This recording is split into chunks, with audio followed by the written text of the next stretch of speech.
it's time to meet Pete Warden over at Happy in Piccadilly, and we're going to also talk about Bosporus, which is about to open next month. I'm delighted to have my friend Pete Warden on Posh Cockney TV. Pete, how are you? I'm very well, thanks, Liam. Very well, yeah. Good to be here with you, back in central London, back in restaurants, slowly clawing back normality of life. We've spoke many times on the phone, and we've sort of longed for this moment, haven't we, where hospitality is sort of coming back into play, and we work on many projects together. As Happy, we opened this one, what was it, February this year? February 17th, yeah. And we had a phenomenal start. It was queues around the door, I think 2,000 people through on the weekends, and suddenly it went to a stop. Yeah. And how did that affect you personally? Because you put a lot of time into this place, and Yeah, I mean, it was a very, very successful opening, as you said. I mean, I've done a lot of restaurant openings over the years, but never have I opened the doors to a restaurant and been full within an hour and on a queue and a wait list straight away, which is incredible. I mean, obviously we'd always want to start a little bit slowly, but being where we are in the West End and looking as great as it does, that just wasn't an option. People wanted to come in, wanted to be a part of it, and 3 weeks of madness, doing incredible revenues. As you said, queues out the door, a couple of thousand covers a day on the weekends, fantastic feedback. We were very advantageous that we had a lot of very well-trained staff. Obviously, the brand Happy, it initiated from Bulgaria. They also have restaurants in Spain and other parts of Europe now as well, but they were able to bring over some of the team from Bulgaria, and we really got the best of the best. So it was a big help that they were already very used to the volume and used to the training. So that was good. But to answer the question, I mean, it was pretty devastating, not just for me, but the whole team. I mean, the effort that had gone in to this restaurant, obviously it's a massive 12,000 square foot central London restaurant. A huge building program went on for 8-9 months, and we spent probably 18 months in total in terms of concept and repositioning what works incredibly well in Bulgaria to what's going to work very, very, very well in the West End of London. And I'm happy to say we did a pretty good job, and it was being incredibly well received. And then, obviously the nastiness that is COVID got hold of London and the rest of the world, and everything had to stop, and we had to close down the restaurant and put everything to sleep for the last 4 months. But upsetting, but obviously we all move forward. Everybody's been through a lot worse in certain areas. Obviously it is just a restaurant, it is just bricks and mortar and wood, and I'm happy to say that everybody's safe and well, and now obviously we're looking forward to getting reopened. So you're hospitality director of LXA as well, and I know that you are very busy at the moment. There are lots of new projects happening, so people should be inspired by hospitality actually maybe making a nice little growth in the market. Definitely. I mean, obviously you hear the doom and gloom all day, every day in the press, and that's what they're good at. They don't talk about the good things because they think it's not going to sell. But we're actually getting really busy now. Obviously, we're reopening our existing estate of restaurants that we're involved with, but we're getting inquiries every week for new and different things. Some are just normal restaurant concepts. Others are people trying to think a little bit outside the box, take advantage of the opportunities. Obviously, those that are in the advantageous situation where they can move and do deals now are going to find some amazing deals out there. Sadly, those deals are created because some venues have had to shut, and obviously some good venues might not make through this, which is sad, but also some concepts that have probably run their course and it was the end of their journey anyway, have been nudged out, and that's going to give some good real estate for people to take some good sites and some good opportunities. Landlords obviously have to be a bit more flexible in terms of the deals, and so if people are in a situation where they're funded or in a place where they can allocate the funds to look at a new project, then it's a good time to do that. And obviously that's what we do at LXA. We are project people, whether it's the interior design part, whether it's the branding part, whether it's the project management part, or whether it's myself looking after the hospitality. So we're working with either new people creating something or existing brands that need help developing.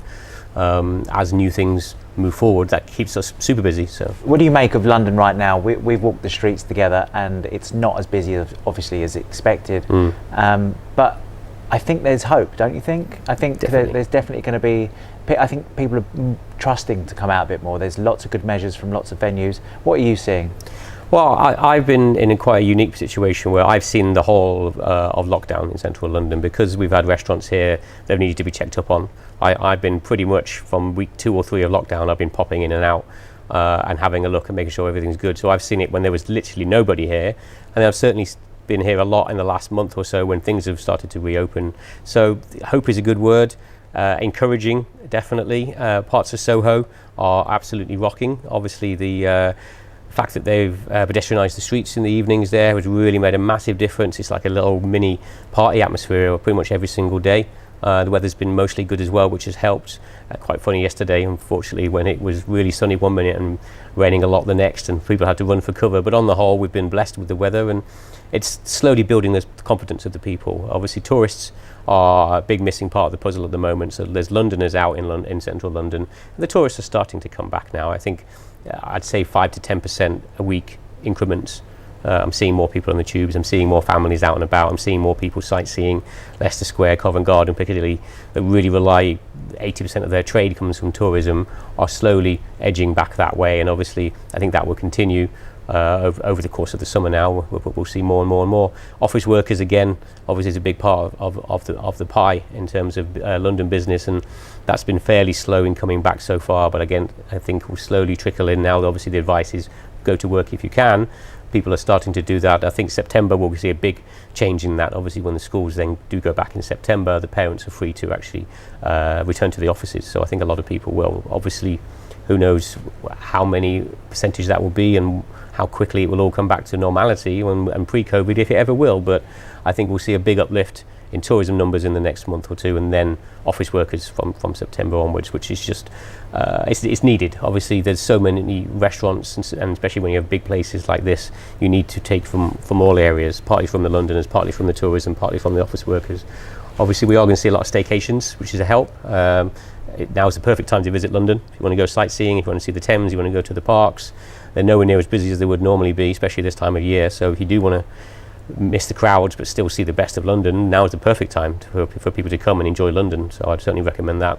But yeah, time will tell, but I think we're certainly heading in the right direction. What do you think of the scheme by Rishi Sunak for the Eat Out to Help Out? I think it's fantastic. Obviously, a lot of things that the government, and in particular the Chancellor, have done have been incredibly helpful, incredibly supportive, and have really helped to save so many jobs. But now, obviously, it's about getting people both feeling confident to come back out, and that it is a safe place. That obviously, hospitality anyway is very safe in terms of cleanliness and hygiene. We work for very, very exacting standards in terms of the cleanliness and ensuring the safety of our guests and our staff. So pushing that forward a little bit further to apply to all of the COVID measures is not really that complicated for us. We just need to make sure that we've got the necessary information, give the staff the training that they need, have the tools in place to do it. But so we're confident that we're offering a safe environment. We need our customers to feel that that is the case. And as more and more people see that is the case, that it is safe and secure, there's nothing to worry about from that point of view, that will help. And the Eating Out campaign will give them a nudge in that way as well. And obviously from a money point of view, that helps as well. People have been weary to spend money that they do have because they don't know what's coming around the corner. But obviously 50% discount up to £10 per person Monday to Wednesday is a big push to get them, and especially on the quieter days of the week. So it was done very well. So we'd like to think, obviously Happy's going to be a part of that, as are most of the restaurants we work with. So we'd like to think that we'll start seeing some bumper queues Monday, Tuesday, Wednesday. Obviously everybody's socially distanced, of course, but yeah, it would be great to see some life in. You've been in the industry a number of years. This must be something obviously brand new for everyone, but have you learned a lot during this period? Yeah, I mean, more years than I care to remember or share today, but I think definitely a learning curve for everybody in terms of what teams can do and cope with, how resilient staff can be in the face of something pretty terrifying.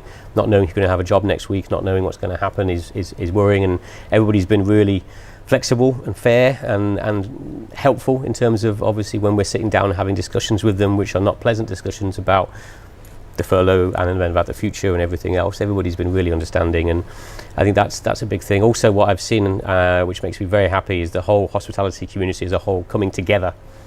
Obviously, there's always been a bit of a community spirit. Everybody talks to each other about things that are going on, but nobody really bands together to ensure success of each other. No, it's obviously you're competitive. You're working with against other restaurants to win clientele. But at the moment, certainly for the last few months, everybody's been working together to ensure that it's a team reopening of the F&B in London, and I'm sure it's the same across the rest of the country. It's not a case of I want to get open first and I don't want to help anybody else around me to get open because I want to be the first one there. Everybody's talking to each other every day. What are you guys doing? Do you need any help? What's going on with this? This is what we're doing in terms of our COVID secure. This is what we're doing with our staff. Do you want me to share that with you? Some companies have produced whole 20-page documents on what they're doing, and normally that would be kept confidential. They just literally put it on a WhatsApp group to 500 other restaurants and shared it with everybody, which is amazing. And it's very much a spirit of we will get through this together, and together we are stronger. And I think that's what will see us through. So, what would you say is the best advice you're giving your clients right now? I think be sensible in terms of the forecasts. Obviously, be sensible in terms of what costs you take back on board, but at the same time, definitely focus on the key things that would have made you successful previously are going to make you successful in the future.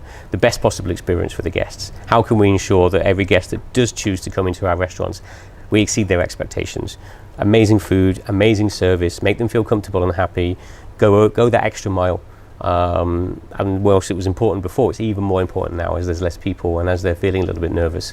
If we can wow every single guest to the point where they A, are telling their friends, B, are going on social media platforms and review platforms and posting that, and C, are just feeling, wow, it was worth it. I've had to wait 4 months to be back in happy, and it's even better than I remember. That would make us all very happy. So that's really the goal, is to over-deliver in terms of the expectations. Another project that we're working on together is Bosporus. We're opening that very soon. Why don't you tell us a little bit more about that? Sure. Yeah, it's a crazy time to be opening a new restaurant in central London, where most people are looking at weighing up their what they do. We've got a new 6,500 square foot central London restaurant opening over in Leicester Square. So Bosporus is a Turkish concept. It's come over from the Middle East. They've got a dozen stores in the Middle East between Dubai, Abu Dhabi, Saudi and Egypt. So this will be the first one in the UK, first one in Europe. So we're probably about a month away from seeing the doors open there. Fit out's nearly done. Recruitment is coming along nicely. I mean, again, one of the not nice but also good side effects of this situation is I've got a load of staff applying for jobs, really good staff, where recruitment pre-COVID was tough. It was challenging to get the right people, but right now I've got a lot of good people coming in. Yeah, obviously we're just really happy that we're able to offer new jobs to people. They're going to be worrying that they're not going to find a new job if they have been made redundant, or they did leave a job before COVID happened, as a lot of people do, because it's quite a transient industry. So we're actually able to create new jobs, and we're going to be hiring around 40 to 50 people in total. So obviously that's nice for everybody there, and it's just a case now of planning it slowly and hoping that we've got the numbers right. Obviously, we've had to reforecast everything in terms of staff numbers, in terms of expected revenues, and even then we just don't know. But we'll get it open towards the end of August, and then we'll push forward, and hopefully September time we'll see some real uplift. You make Bosporus sound incredible, and I know it's going to be great. Should we go and have a look at it anyway? Absolutely, let's go have a look. Pete and I head over to Bosporus, which is a client of ours and is a Turkish restaurant serving incredible authentic Turkish cuisine, and will open this September.